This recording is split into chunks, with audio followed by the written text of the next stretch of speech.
I've been waking up to read at 5 a.m. for like a year now, and it has helped me read so much more. I'm actually reading 3 books right now, and they're all very different vibes, but because I wake up at 5 a.m., I can read them way faster than I feel like you normally would. You just have so much more time. Waking up to read before work allows you to not only have time to read, but I feel like it also allows me to just like start the day off in the best way. Like imagine starting the day off with your favorite hobby, you know? So in this video, I'm gonna be sharing healthy habits that I have for my morning routine. I'm also gonna be sharing, of course, the books that I'm reading and how you can start waking up at 5 a.m. if you want to, just for 2025 or like whenever. And if you don't want to start waking up at 5 a.m. and you just want to enjoy a cozy reading vlog, then this is a great video for you. So I want to go through the books that I'm reading. These are very, very different vibes. I am reading Stay With Me by Ayobami Adebayo, and this is a book that is very interesting. I have been in a contemporary fiction mood, but I'm also a big romance girly, so I have a romance that I'm reading and a thriller. But this is interesting because it's about a woman who is trying to get pregnant and she really struggles with it, and so her husband decides to take another wife. Yes, I'm not even joking. Decides to take another wife because he's like, my wife isn't able to conceive. I'm also reading Losing Control by Lady Nisha. I have been wanting to read this for a really long time because I've seen on TikTok that everyone is obsessed with this book. And I've been kind of scared because it's a thick book, and you guys know how I feel about thick books. I just don't really enjoy them. Because one, I feel like people just write books to be writing. Like they just write and write and write, and it's like you could have ended this story a long time ago. And this is almost 600 pages, but I've heard that in the same way that Demon's Dream by L. Kaysen hooks you and doesn't like make you want to put the book down, this book is very similar. So that's why I decided to pick it up. And I'm actually loving it. I was telling my husband last night, because I started it last night, and I'm on page 32, and I was telling him, I was like, this book is the reason why I love reading. Like I can visualize the story in my head. I mean, I know what I'm getting into this book. With this book, I know I'm not reading like the, you know, most like incredible work of art. Like I'm reading a book that's gonna be fun, that's gonna be spicy, that's just gonna be enjoyable, that's gonna put me in a good mood. And the last book that I'm reading is The Perfect Child by Lucinda Berry. I think that this is the 3rd or 4th book that I've read of Lucinda Berry's writing. I am loving this so far. I will say that the parents in this story are a little like silly. Like they don't seem very smart, but they also are just like written as very kind people. So like maybe that's why they don't seem as smart, because they're not like thinking that anything bad could happen. It's about 2 people who've been wanting to have kids for a really long time, and they have not been able to like, you know, have kids. And they get to a point where they're just like, I don't know if it's for us, like maybe we'll try to adopt, but then like the adoption process was like a whole struggle. I'm not super far into it. I'm on chapter 8, but then there's this girl that they meet, and she's like a little 6-year-old or something. And she's just like found on the street. Like no one knows what happened to her. She like doesn't have like clothes and stuff. Like they're just like, what happened? So they bring her into the hospital. Obviously the state is like, hey, you know, there's no one to take care of her. Like she's under our we're like her parent, our guardian right now. And the doctor, like the main character, the guy in this, he's a doctor, and then his wife is a nurse. So they end up seeing her a lot in the hospital. I don't know if this is like on the back or not. I have no idea. I'm just on chapter 8, but I think that they're gonna ask to take the daughter home to live with them. That's just like my thoughts, because I'm at a part where they actually asked the caseworker if they could take her to the park, and she's been in the hospital for 5 weeks, so I feel like they're gonna fall in love with her. The only thing that I feel like is the silly part that I'm talking about is the little girl loves the husband. Like she loves cuddling up to him, and like she loves being around him. She doesn't like the wife. If that child doesn't like me, you're not coming home with me, ma'am. Like you're not coming home with me. So yeah, she doesn't like the wife. She's kind of like, you know, like, get away from me. These are the 3 books that I'm reading. I'm halfway through this one. I'm on chapter 8 of this one, and I'm 32 pages into this one. So I'll probably end up reading 4 books in this video. I think I'll finish probably 1 of these books today, maybe this one, because I'm like already halfway through. Reading in the morning is so nice because you have so much time to just relax. But yeah, let's go and make breakfast, do a little bit of reading, and then head to Pilates and then the bookstore.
Anything by Terry McMillan, and I just picked up How Stella Got Her Groove Back. I'm thinking about getting it, but I was looking at the reviews and all the reviews are so like ruthless, like they're literally ruthless, and maybe I'm just drawn to it because of the cover and the movie. I feel like I've heard so many people talk about the movie, so I just assume that the book's gonna be good. But that's not always the case, so someone comment below and let me know if you enjoy this book, if you've read it. I feel like I want to read more books that Daniel Black has written, but I just don't know if the vibe of his writing is gonna be something that I'll want to like pick up.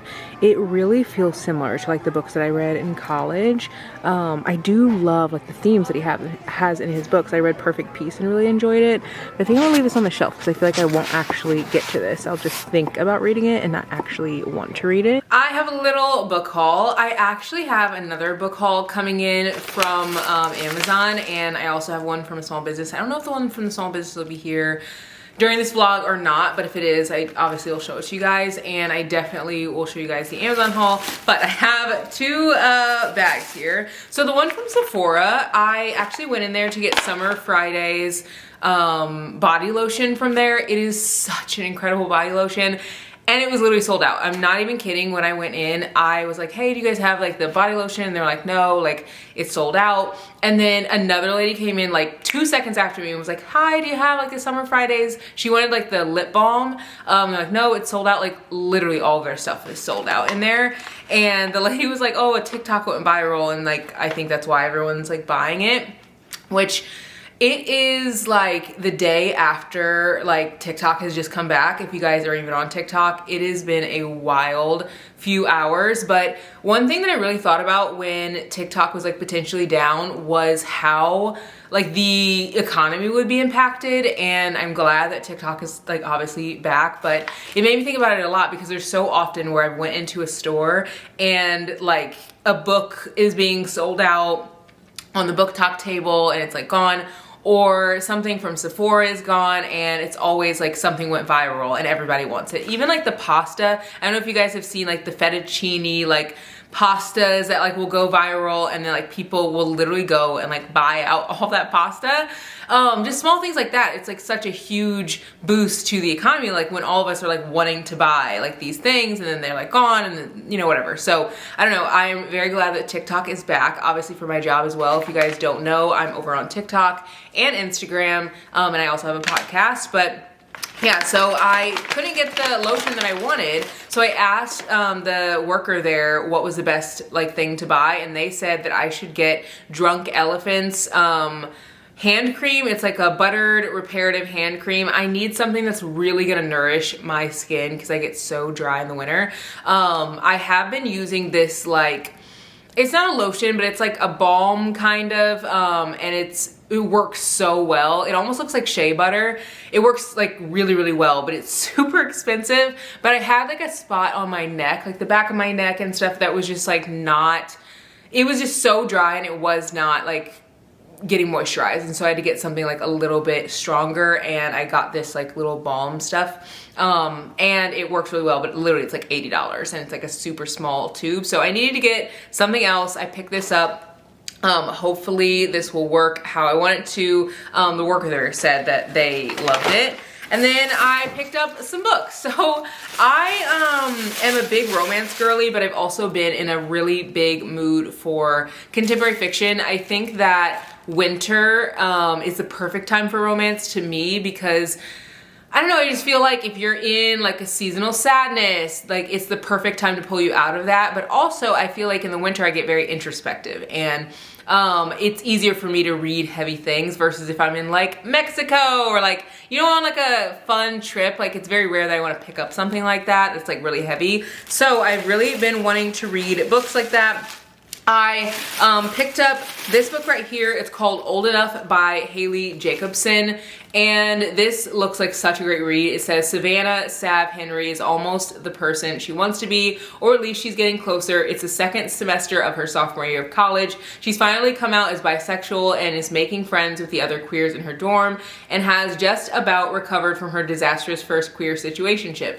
She is cautiously optimistic that her life is about to begin, but when she learns that Izzy, her childhood best friend, is engaged, Sav faces a crisis of confidence. Things with Izzy haven't been the same since what happened between Sav and Izzy's older brother when she was 16. Now with the wedding around the corner, Sav is forced to reckon with the trauma she thought she could put behind her. On top of it all, Sav can't stop thinking about Wes from her gender studies class. Sweet and funny Wes with their long eyelashes and green backpack. There's something different here. With Wes and with her new friends, it feels terrifyingly like they might truly see her in a way no one has before. It says that this is a story that explores queer love, community, and what it means to be a sexual assault survivor. And it says that this book is a written love letter to friendship and the queer coming of age novel that most of us never had. That's what Haley Jacobson wrote. So really excited to read this one. I've heard great things about this, and I love a good coming of age story and stories about friendship. I also picked up Forget Me Not by Julie Soto. You guys know I'm a romance girly through and through, and I actually really loved another book by Julie Soto. I think it's called Not Another Love Song or something like that. It was really cute. This says a wedding planner and her grumpy ex must work together to plan a celebrity event in this deliciously spicy and funny novel from fanfic sensation Julie Soto. Wow, say that 5 times fast. So yeah, I really love the other book by her, so I feel like I'll like this one. This is just gonna be a fluffy, cutesy read. Probably not gonna be anything groundbreaking, but again, I feel like these are the types of books that I like to read in between the heavier reads. I have found the perfect cadence of reading this year, and I think it's because in the past I would read like, you know, romance after romance after romance, but it would be like fluffy, like back to back to back. And now I'm finding that if I read something super heavy, I need something super light. If I read something super light, I need something that maybe is gonna scare me, like a thriller, or that's gonna like make my brain really think, like a historical fiction. And I've just really been mixing it up, and it's made reading so much fun. And I'm reading faster than ever, and also loving the books that I read more than ever. So really excited for all these books. And I also picked up The Darkest Child. This is by Dolores Phillips. So I read Perfect Peace, and I made a TikTok and a reel about like books that I feel were like just devastating, so like heartbreaking and destroyed me, but they also healed me at the same time. I feel like Perfect Peace in a way healed a part of me, or at least is like a very good book to read if you're wanting to like be introspective, because it talks about how trauma can fester and fester and fester unless you work through it. And I feel like there was just a little bit of me that needed to hear that to start really working on areas of my heart that are not healed yet. Not that I didn't know it, but I feel like reading it and seeing it like in action, and like someone who wasn't working on the trauma and then ends up kind of working through it a little bit, and seeing them kind of break the chains of like those struggles really was what I needed to read. So Really excited to read this one because when I made that TikTok, so many people were recommending this book. They were like, this, because I asked, like, what's a book that absolutely destroyed you but also healed you at the same time? And so many people said The Darkest Child. So this says it is set in Bakersfield, Georgia in 1958. It says 13-year-old Tangy Mae Quinn is the 6th of 10 fatherless siblings. She's the darkest skinned among them and therefore the ugliest in her mother's estimation. But she's also the brightest. Her mother, Roselle, beautiful, charismatic, and light-skinned, exercises a violent hold over her children. Fearing abandonment, she pulls them from school when they turn 12 and sends them to earn their keep, whether in domestic service in the fields or at the farmhouse on the edge of town, where Roselle beds local men for money. But Tangy Mae has been selected to be part of the first integrated class at a nearby white high school. She has a chance to change her life, but can she break from Roselle's grasp without ruinous, even fatal consequences? So this looks like it's going to be a great book. I think that this book really touches a lot on abuse, but what's interesting is this book is set in 1958 and my mom was born in 1959, I'm pretty sure. So this is just set over that time period, and I know that Brady's parents were also born around that time as well. And it's just interesting to read books from that time period because I feel like I'm getting an extra look into what it was like for them to grow up during this era. So excited for that. So yeah, we got a historical fiction, we have a romance, and we have a contemporary fiction. These all look like they're going to be really great books. I'm going to keep you guys posted on the other haul that's coming soon. There's also some really good books that are on the way.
It's time for me to update you guys on the books that I've been reading. So I sometimes feel a little weird sharing like when I'm reading multiple books because I feel like a lot of booktubers will like read one book and then they'll share a synopsis and like they'll share mid-reading and like then they finish that book and they read another book. But I've realized that like this channel is my channel and like I read how I like to read. Like I like reading outside. I like reading multiple books at once. Like I don't know, I just feel like there have to be other readers like me who maybe read multiple books and like reading outside and like all the things. And if I didn't share that and I tried to share my reading experience and make it be similar to other people's, then it wouldn't be authentically me. So I'm just reading multiple books, and I think it's also been easier to read multiple books like I love to do now that we have like one really long vlog on Saturdays and like a shorter video on Tuesdays, because I always have loved reading multiple books, and it's because I'm such a mood reader. So like I have been reading this book at night,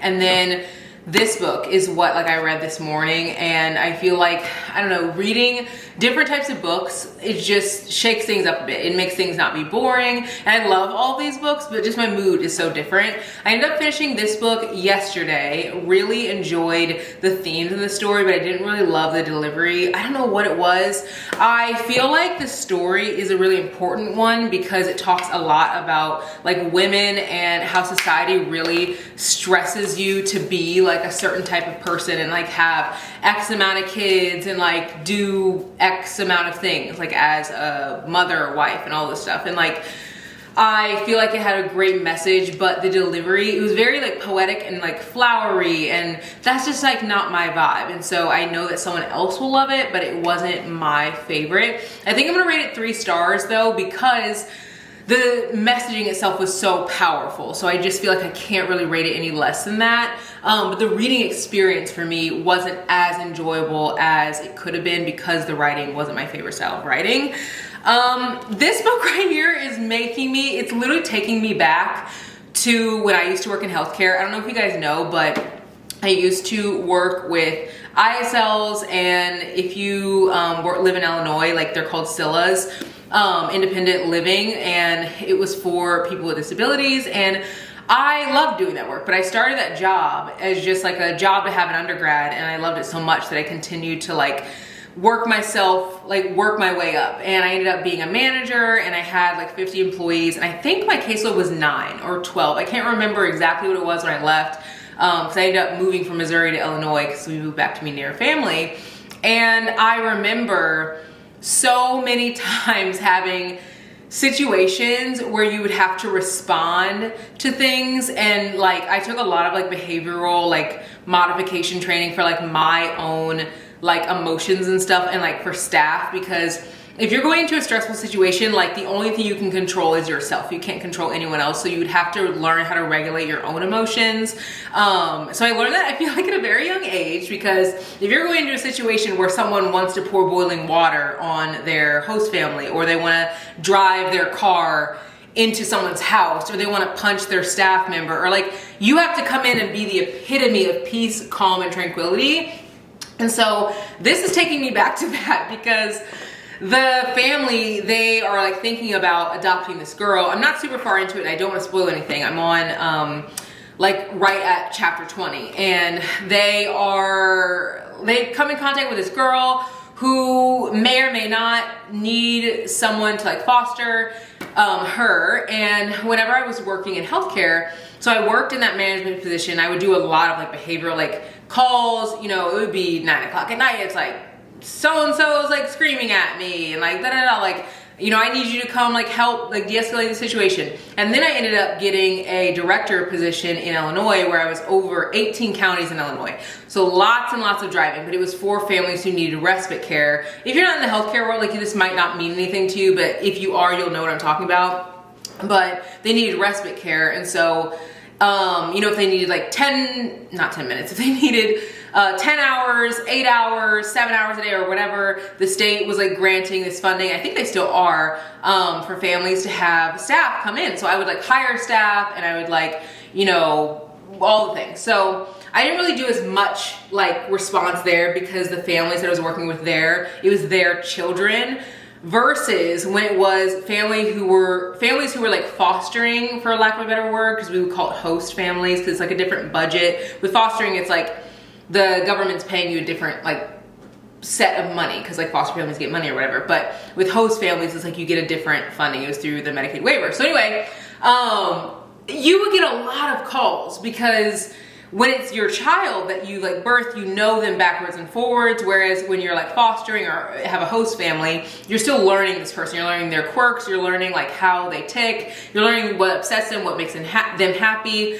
So I would get a lot of calls to like help, you know, de-escalate things. And this is literally taking me back. And as I'm reading this, I'm not kidding, I am like wanting to use the tools like that I got in training. And there's a point where they have to like restrain her, because she like, I can't remember what happens, but they have to like restrain her. Like, we're taught all these like things to like restrain her when she's like, you know, acting like this, and like they restrain her for like an hour or something. And I'm just like, oh, like the thing that you want to restrain her for, it's like her safety isn't even like in danger. And like I feel like a lot of stuff is like always, not always, but a lot of the time it's like a power trip, where your pride or your ego comes into play. So like if someone slaps you or hits you or punches you, and you're like, oh, I have to immediately like restrain them, because like they're gonna like keep doing this. But then that usually escalates the situation more. So anyway, I'm just like reading this book, and it's like literally taking me back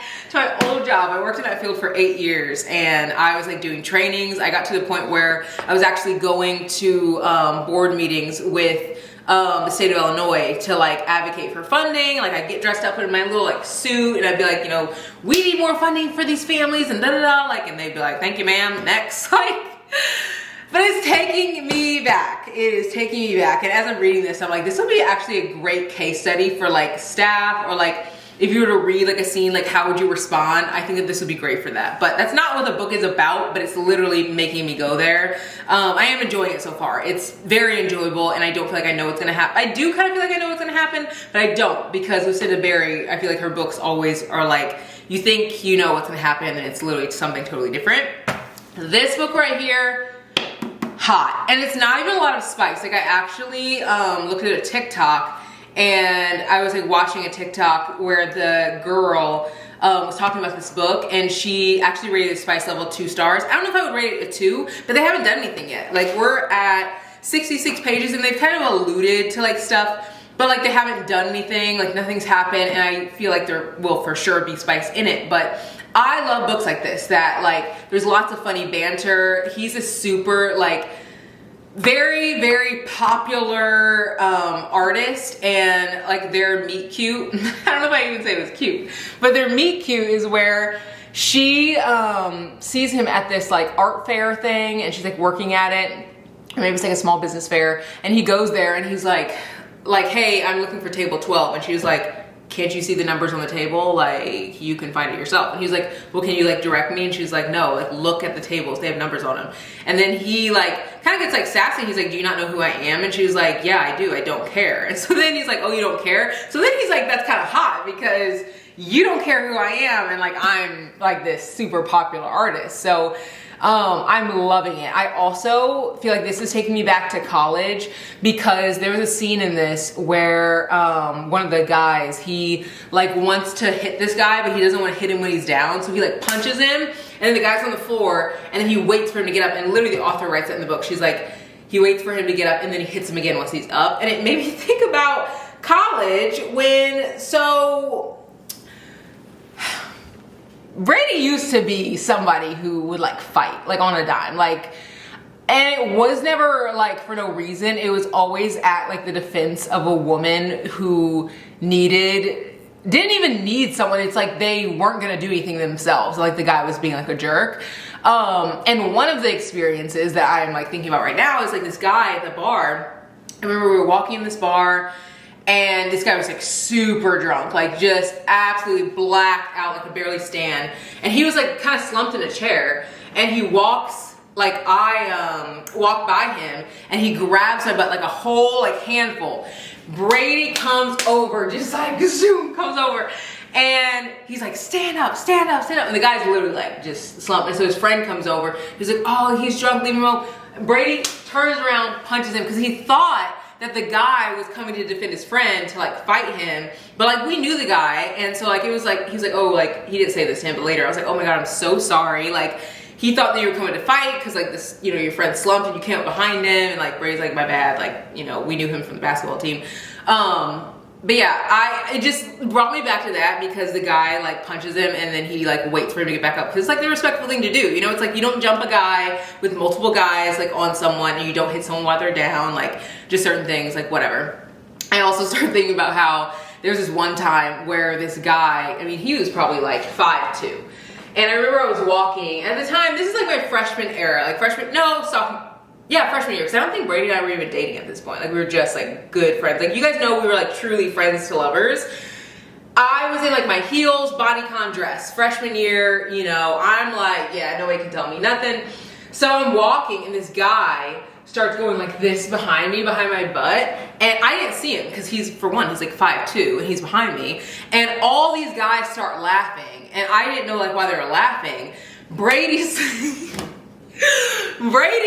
it, and it was at the football house. Brady played football. He was like a starter on the football team. So like it was all like his, not his buddies, but like the guys on the team.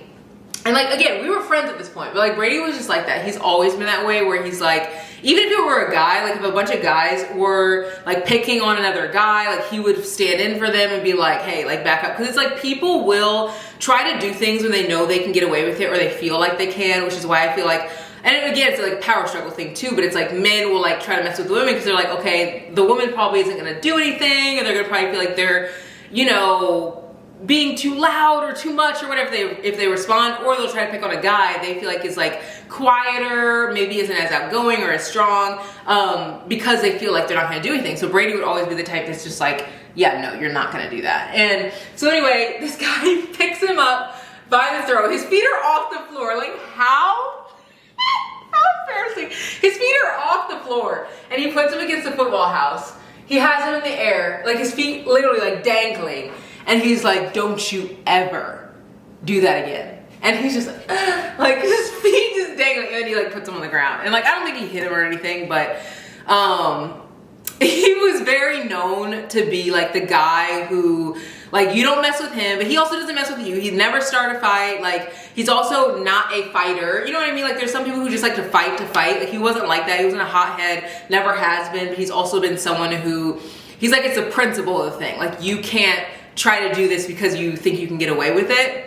So yeah, anyway, this book is making me think of that because of that scene, and it's literally taking me back. So yeah, I am getting ready to go to, I want to go to the bookstore, but I also want to go walking outside for a little bit, but I don't know if I'm going to be able to because it is freezing cold. It's literally like negative like 6 or something, but I told myself that I would get outside because like I always feel better when I do. Whenever I'm inside for too long, I feel like I start to get like seasonal sadness, and like the one thing that's kept me from that is getting outside. So I'm like, I might just go walk for a little bit, not too long, and I will bring a coat. Drinking this cup of milk makes me think of how many of you guys were shocked by me just like literally drinking milk, just like drinking, like look how much is gone. Like, we just bought this gallon. Like, I should have bought another one when I went to the grocery store today, but so many of you guys were like, oh, milk isn't good for you, da da da. And I feel like, and I'm not saying that you're wrong, but what I am saying is that it is so hard to do the exact right thing for anyone's body. I remember when I actually stopped drinking like this kind of milk for a few months because I remember seeing all over like TikTok where everyone's like, oh, like, you should drink oat milk, you should drink like almond milk. And I started drinking it, and then like 6 months later, everyone's like, oh, don't drink oat milk, don't drink almond milk because it spikes your sugar in the morning and it's like bad for your cortisol. And like, there is never the perfect thing that you can do for your body. Like, if you're eating too much meat, yes, you're getting protein, but maybe you're getting too much fat. Or if you're eating vegetables, maybe you're not getting enough protein. Like, I just always encourage people to do what works for them and works for their body. I actually just shared on a podcast episode. I literally just got done recording. The episode is called 25 Books I Want to Read in 2025, which I'm not sharing anywhere else but at the pod, so you can go and listen if you want to see the 25 books I want to read in 2025. I'll link it below, like I always do. But I shared on that podcast, I was saying that I tried cycle syncing for a while, and I tried it because I heard everyone was like, oh, it makes your periods better. Like, it's so much better when you like, you know, 1 week of your period, like when you're on your, you know, menstrual cycle, you can like do these certain types of workouts. And then this next week you do these, and like in your luteal phase, you do this. And like, I was like, I'm going to try it. Tried it, terrible for me, absolutely terrible. And I know so many people swear by it. I tried it, did not work at all. And I tried it for like months, and like my body just did not respond to that way of like fitness during like certain weeks. And so like now, like whenever I'm on my period, I do like very hardcore like HIIT workouts during my period, which I feel like a lot of people don't do and they don't necessarily recommend, but it's what works for me. And I always want to encourage people, like, you can listen to what people tell you, and it's not to say that they're wrong, because it has worked for them, which I think is why they're so like excited to share the information with you, because they're like, oh no, like you should try this because it's actually so much better. But nobody has the same body makeup. Nobody has the same workouts that they do every single day. No one has the same like workload or like commute. Like, no one has the exact same life. And so I feel like it's very hard to give like a blanket statement of like, no one should do this and everyone should do this, because you know, it might not work for you. So anyway, I'm gonna keep drinking my milk, and then maybe one day I'll drink something different. But like, I love drinking milk, and I feel like there's lots of protein in it, and I really enjoy it. My parents, growing up, I did drink a lot of like regular milk, but they also offered almond milk and oat milk, mostly almond milk, but they offered both of those in our fridge if we wanted to try it. And I would drink it sometimes, but they're very sweet. So like, a lot of the time I would drink it and be like, I'm gonna drink this instead. But yeah, I don't know. I always want to remind people that there are so many different options, and it's easy to like tell someone what they should or shouldn't do, but maybe it's worked for you, but it might not work for someone else. And that's why I also am very like hesitant to be like, try this like fitness thing and try, like I'm just sharing my life and what works for me. I'm not saying you have to do it. I'm not saying you have to do it. Just like books, like there are certain books that people will be obsessed with and rate 5 stars, and someone else might turn around and be like, that's a 1-star book. So yeah, I'm gonna keep reading. I feel like I'll probably finish this, I don't know, I have 116 pages that I have finished. I feel like I could finish it maybe by the end of tomorrow, maybe, I don't know, we'll see. I feel like the week is already going by so fast, but I mean, granted, it's only Tuesday, but I do wanna go out and go get a little walk in and then maybe go to a little thrift store.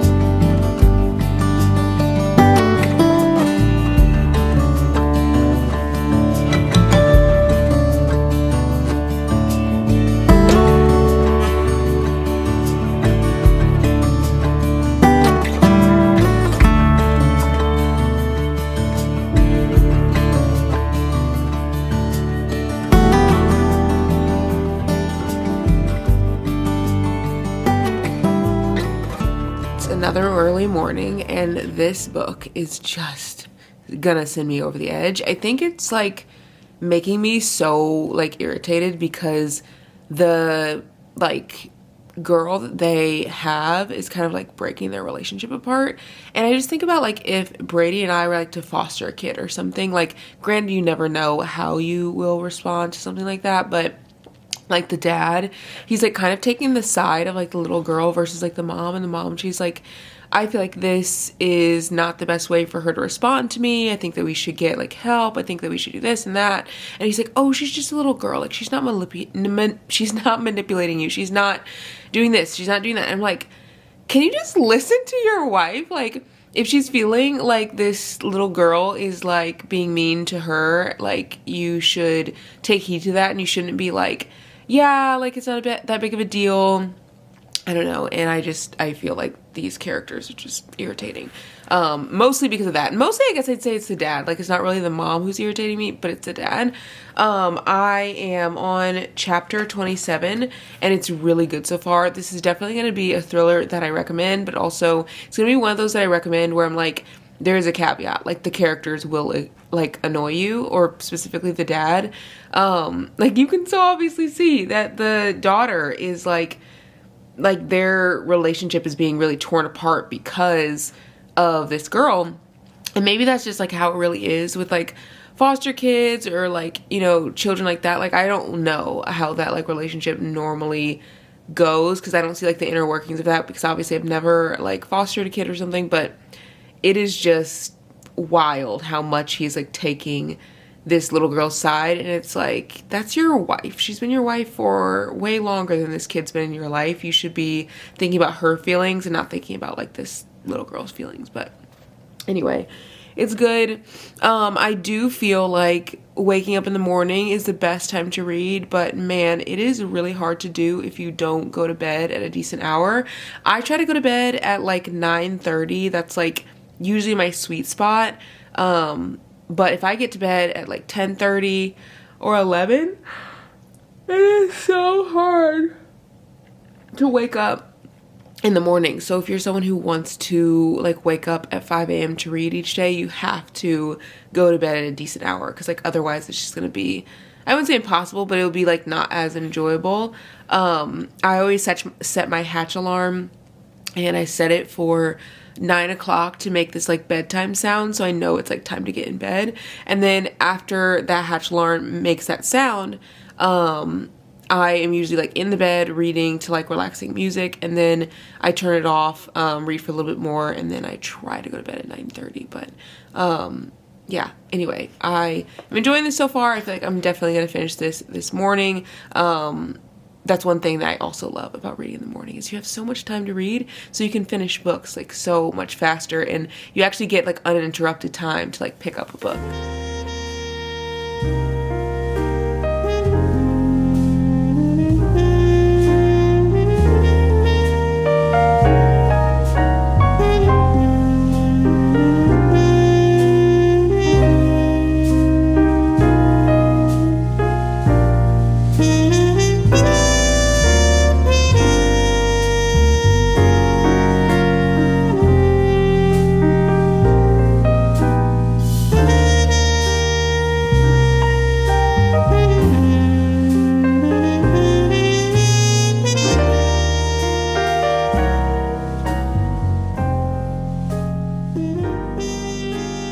I'm really loving this book so far. I am reading my library book. If you guys haven't picked up on that, obviously there's a little like sticker on the front. I've really been enjoying getting books from the library, even if I already own them. And I know that probably might sound silly, but it has been the one thing that's like really made me pick books up off of my TBR that like would probably sit there for a while. I always have the hardest time reading books by new authors. I don't know what it is.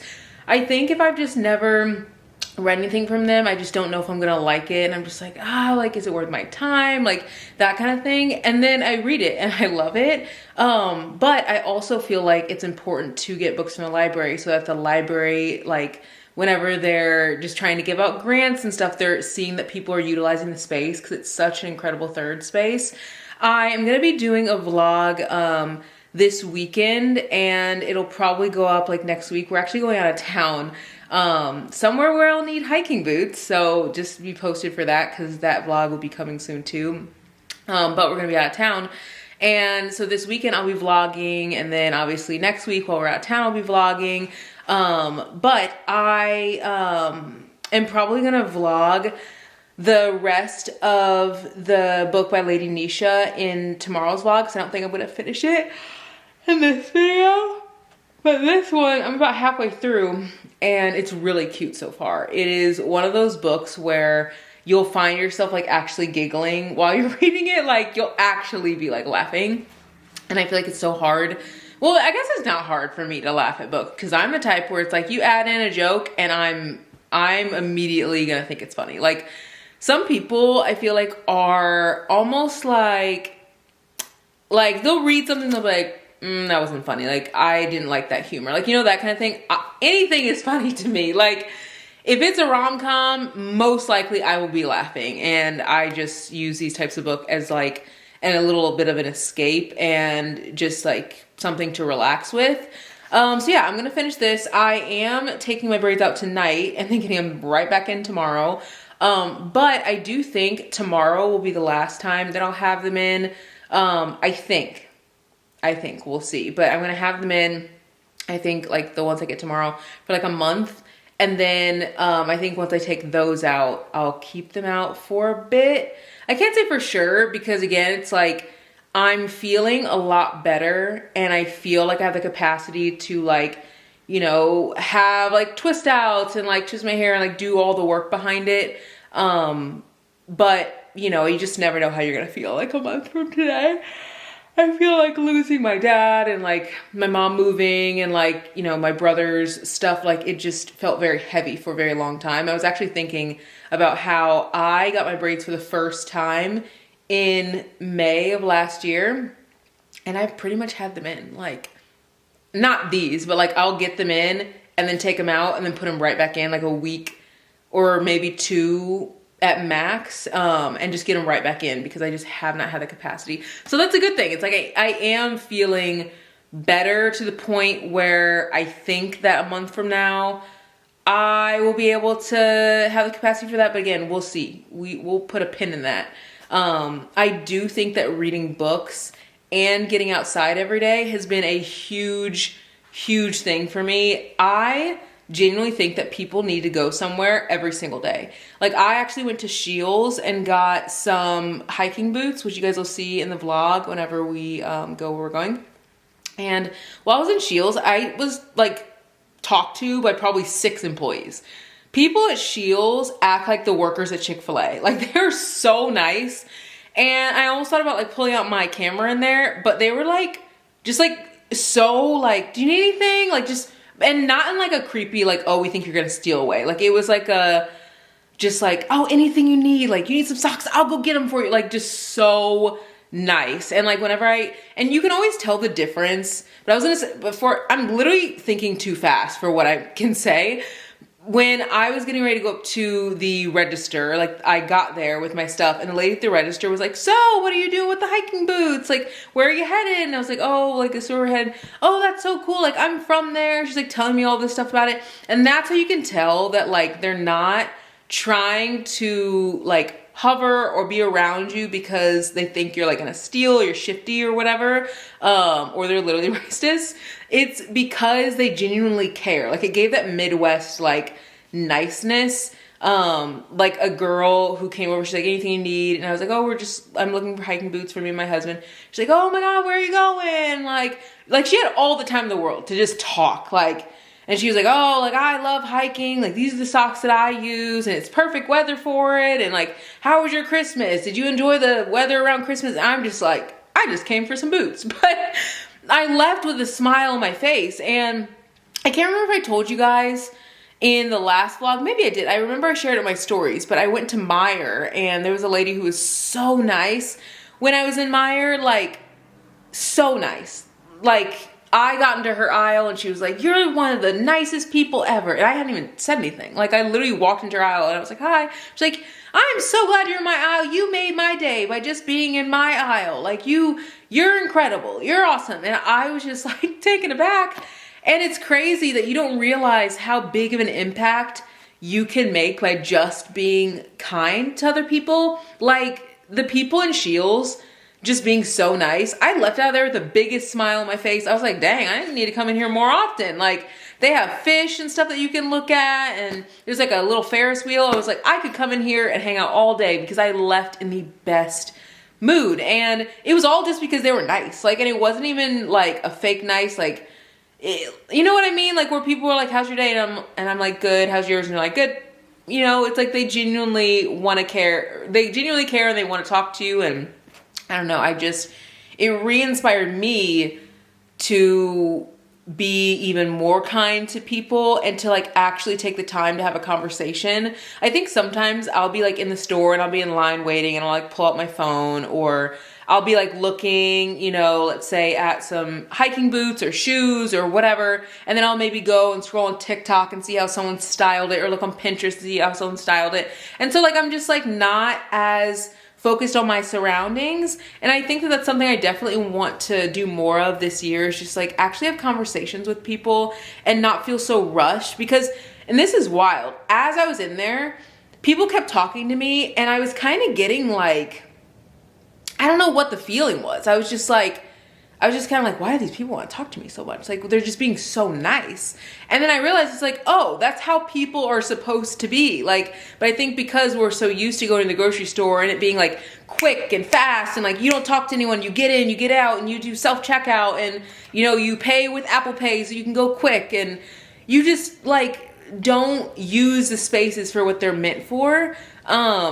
And that's what I was talking about, like libraries and third spaces are incredible because you can actually connect with people. But the thing is, you can go into third space and not connect with anyone based on like your own preference. You know, you can walk in and be like, I don't want to talk to anybody. Like, and it really is up to us, or up to you, to like make your experience in whatever space you're in the one that you want it to be.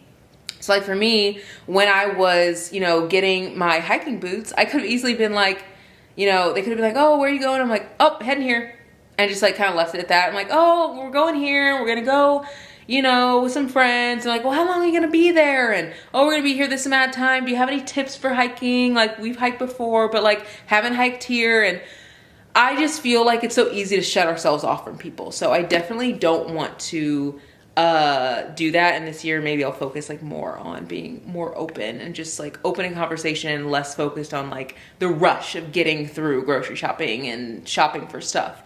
But this book is really cute. I will say it does have a lot of inner monologue, but I'm loving it. It's about a girl who she ends up lying about her race because she ends up lying about her ethnicity because she wants a job that she would not have gotten if she said like her ethnicity. And this guy meets her and she ends up telling him her ethnicity before she gets this interview, goes to the interview, and he's there. So he already knows like what her ethnicity is, but I don't know if he's put two and two together. And like, so the whole first part of the book, he's just kind of like, I don't know, he's just kind of like enamored by her, but also kind of like perplexed because she says a lot of things that don't make sense, and it's because she's literally lying. Like, if you don't like a book where characters lie, maybe this one isn't the one for you, because she does lie a lot. And it's like about a lot of like small stuff for no reason. So I am kind of getting that little like nervous feeling where it's like, oh my God, I know that he's gonna find out. I know he's gonna find out and be like, why'd you lie to me? And she's gonna be like, I'm stupid. Like, you know, and that's not even the stupid lie, because it's like, that is the world we live in. It's like, you might not get that job because someone is going to choose someone else that looks like them for this part, or for this promotion, or for the job that you want. But stuff that she was lying about, like, he was like, oh, is this your car? He's like helping carry something to her car. She's like, oh, well, I'm actually just borrowing this car right now. Like, my car's in the shop. And he's like, okay. Like, her car doesn't start sometimes, so she doesn't really have a nice car. And then he was like, well, actually, where do you live? Like, I'll head over to where you live to help you, like, plug in this thing that I'm helping you with. She's like, oh, like, no, you don't have to. Like, I live over in such, like, she said, like, a nice area. And he was like, oh, okay, like, actually, that's not, like, that far from me. Like, that's fine. And she's like, well, actually, I just moved. So, actually, I live over in this area. And she's like, why are you lying? Like, I know you want to, like, impress this guy, but you're stressing me out. Like, you are stressing me out. I've always been the type, too, where if a character is lying in, like, a movie or something, I get nervous. Like, I feel like I need to skip to the end when they have that big blow up and see that they, like, stay together, because I get so nervous that, like, the person's gonna be like, why did you lie to me? Like, we're done forever. But obviously, these types of books always have a happily ever after, so I feel like this one probably will. But I will finish this and then give you guys like a full wrap up of all the books that I read. Time for a little book review, but I do want to give you guys a haul of some stuff that I picked up at the store before I give you the like wrap up and review. I actually went to Walmart while I was out because I was like, I need to pick up some things there. I also want to get my eyebrows done. I get them threaded in this place called Seva Beauty, and I've been going to them since I was like 14 years old. They used to have like a standalone building that was like out by a bowling alley, and then they ended up moving into Walmart, and I'm like, I will stay there forever. Like, I will go there forever because you guys are incredible. I picked up this hair dryer because I realized I do not have a hair dryer or diffuser or anything. And I know whenever I get back into like having my hair be curly, one thing that I really struggled with is after workouts, my hair is like wet. And it's because I like work out really hard and I sweat really hard. Like, you guys see the workouts that we do, like they're so tiring. And like Pilates, I don't really sweat that much. Like, I sweat, but it's like, you know, like I'm a little damp, you know, and like I'll have like a little sweat dripping down, but I'm not like soaking wet. Like when I do like the CrossFit workouts, I'm drenched. So my hair a lot of the time is wet, but usually I twist it like every night. So whenever I take it out, if it's damp, the curls are kind of frizzy, and I've never really figured out like how to fix that. Usually I'll just put it up in like a little poof on the top of my head. It's kind of frizzy, but it doesn't matter because it's like compact. Or if I like don't want to do that, I will try to do like another style, but usually it kind of turns out really frizzy. I'm like, what can I do to fix that? So I think I'm gonna try to diffuse my hair or like use the blow dryer. I just have always worried about getting like heat damage on my hair, because when I first went natural, I struggled with like knowing what the like difference was. I also want to get a hooded dryer. So that way when I come back, because my hair is already going to be in twists after my workout, I'll just put my head under the hooded dryer and I'll like, you know, answer some emails or whatever and just like sit under the hooded dryer for a bit till it dries. And since my hair is in twists, like that's going to be a healthy thing for it. It's going to like help, you know, soak in the moisture, like all that. And then like I'll wash it later. But I really struggle with having the twists, because I twist at night, and then after I work out, it's like, all right, I'm gonna take them out so I can like go about my day, and it's like they're literally soaking wet. So I'm gonna try this, and I'm also gonna try using the little like head thing. I always use that as a kid. I just haven't used it as an adult unless I'm going to like my hairdresser. So it'll be nice to see how it is in my own house. I also picked up Shea Moisture's Frizz-Free Curl Mousse. I wanna try more wash and goes. I also feel like that's another thing that makes me feel like my hair is just so much work, because I twist my hair every single night, which it makes it easy in the morning whenever I take my hair like out of the twist and just like, you just untwist real quick, you put your comb through it and you go. But at night, it's such a long process. And not that it won't be a long process if I'm doing wash and goes, but sometimes like if I have a night where I just need to go to bed, I can be like, okay, I'm gonna go to bed tonight, and I know it's gonna take longer to do my hair tomorrow, and I'll just do like a wash and go or something. But I just don't really, I haven't done enough wash and goes to really like get the hang of it. And I think it's because when I went natural, which was years ago, like I think I went natural when I was like 20 or 21 maybe. No, I think I was 20. I'm 32 now, so it's been years, but I've definitely had my hair texture change over time. And I don't even ever really straighten it. Like, so it's not like it's changing because I'm like putting a ton of heat on it or anything. It's just as I've gotten older, my hair has changed textures, which is very normal. So yeah, I got that to try to like mess around because I'm still doing the hairstyles that I did when my hair was like really short, like after my first big chop, and when it was different texture, and it doesn't work the same. So I think that that will work well. I also ended up picking up these boots from Shields. I'm really excited to wear these. I also got some socks, which I have hiked before, but I haven't hiked with like real hiking things. Y'all, whoever's hiking for fun, y'all got some money because these were $25 each. $25 each. Like one pair of socks was $25. Just so wild. I got the it's like Hike Trek merino wool. I don't know. This was the one the lady recommended, and I was like, I'll get it. It feels really soft, but I didn't want my socks to like rub, like if I'm walking, and like the shoes like rubbing. Like I just wanted to be comfortable. Also got Hoka's. I got these because I've heard great things about them. So I will give you guys like my true opinion of like what I think whenever I wear them. Chunky girls, they're chunky. But I got two, obviously, and then I got like a pair for Brady too. I got him the like On Cloud brand. He's like, oh, that like brand, that's like expensive. I'm like, well, we don't want some like, you know, some hiking boots that aren't gonna be like good. And I've heard great things about those because like one of my friends has them. I trust people's like recs. Like if people use like the things on the regular, like for me, like if I'm working out, I will ask other people who work out, like what sneakers do you like, you know, that kind of thing, because I trust you because you do that thing all the time. So I don't really hike often. I've only hiked like once, and then I do like a lot of nature walks, but not hiking. So I've hiked once in Colorado and it was really fun, but again, I definitely didn't have the right gear. So I'm really excited for that. So let's go through quickly the books that I read. We'll start first with this one because I did not end up finishing this one. I am about 200 pages into this, really excited to get into it more. I'm taking my hair down tonight and then she's like doing it tomorrow. So I feel like tonight I'll read more of this. And then I think in my weekend vlog, I will vlog me reading this. I'm like absolutely eating it up. If you like Demon's Dream, it's not the same storyline, but a similar vibe. Like a guy who's like, you know, very popular, like every girl wants to be with him, and a girl who like doesn't really want to open her heart to someone. It is just a really good book. Also, I am about 200 pages, well, I'm 181 pages, but I was rounding up.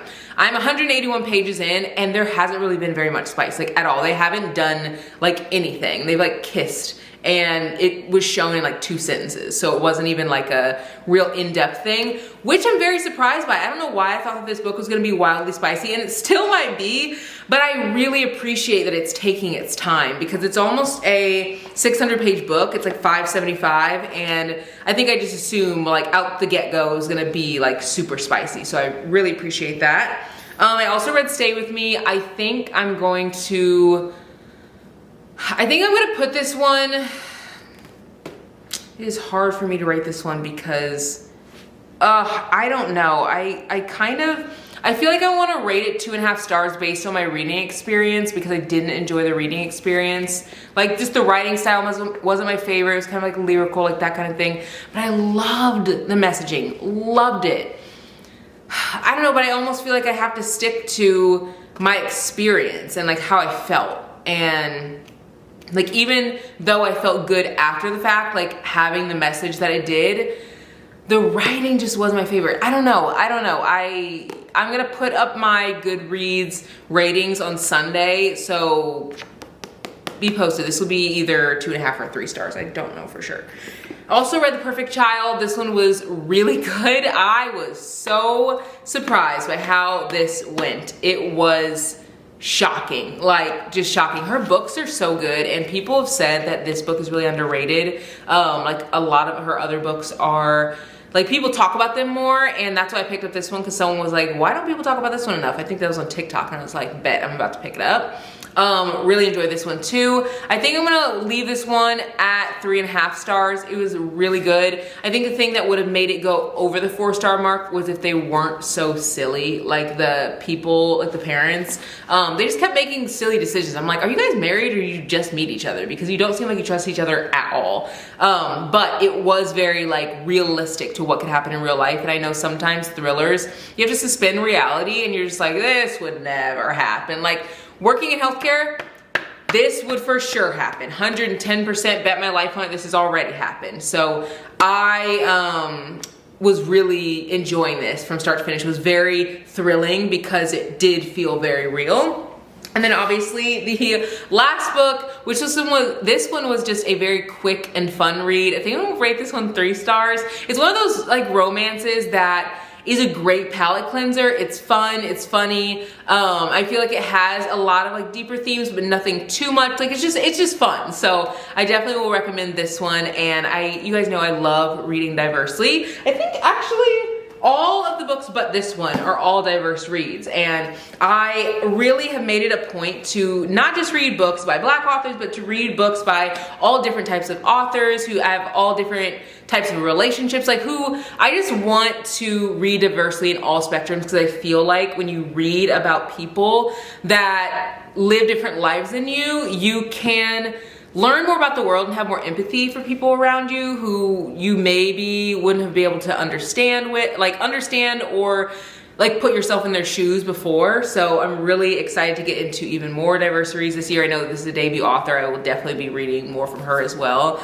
And of course, Black authors for me will always be like top 10 out of 10, because I feel like those stories are not given the light that they deserve. And I know that Black History Month is coming up, and I've already had so many people that are like, hey, like I'd love to like get some recs, like, you know, let me know what I should read. And I always want to be like, I'm glad that you're reading books and like reading more diverse reads for Black History Month, or you want to, but I would love for you to do that all year, like all year long, because if you're only reading like these diverse reads for this specific month, like you're missing out on so many great stories. And so I encourage you to do the same. If you are reading the same types of authors, same types of books, like not saying that you have to switch genres, but like the same type of author with the same type of storyline, I really encourage you to branch out, because you never know what you'll learn. I feel like I learned a lot from this book about a culture that I don't read about often in the romance genre.